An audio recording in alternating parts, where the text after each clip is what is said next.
here's our mechanic. Hello. There he is, he's on the camera. What we're doing today, Richard, as you probably know for the guys who've watched the Cambodian videos, Richard had an argument with a buffalo on the road, hit a very small tree, in fact the only tree in the entire area. So the bike's going in today to a proper engineering repair place, and the frame's going to be straightened because it's buckled at the front here where he hit the tree.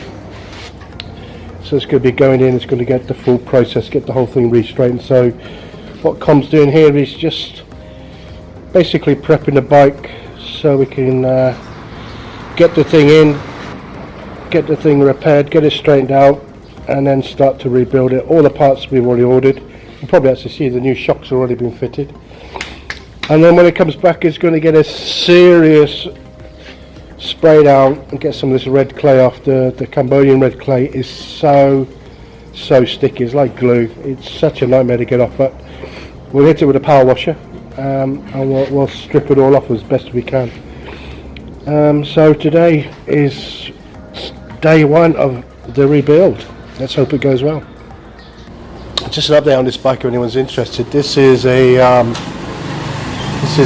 Suzuki Smash. What's the standard? 115 or 113. 113, but this has been rebuilt to, what's it, a 135, I think, isn't it? About a 135 rebuild. Gives it a bit more power. Carburetor, see, they're still using, Suzuki is still using carburetors. Its com is obviously just closing over the inlet there. Great little bike, upgraded on the shocks here, as you can see, bigger set shocks on the rear. Gives them a lot more ability to carry stuff and a much more stable and comfortable ride. And again, the front shocks we put on, but they're going to be slightly adjusted. Will be lifted up again to give them a bit more clearance, because Rich is about 6 foot or something, so needs a bit more room. But you can see this red clay. See, this red clay is such a bitch. It just sticks to your bike like nothing else. So it's going to get a really good hose done when we get back. Before we start reassembling it, and hopefully if the frame and everything goes well, she'll be back up and running within a week or so.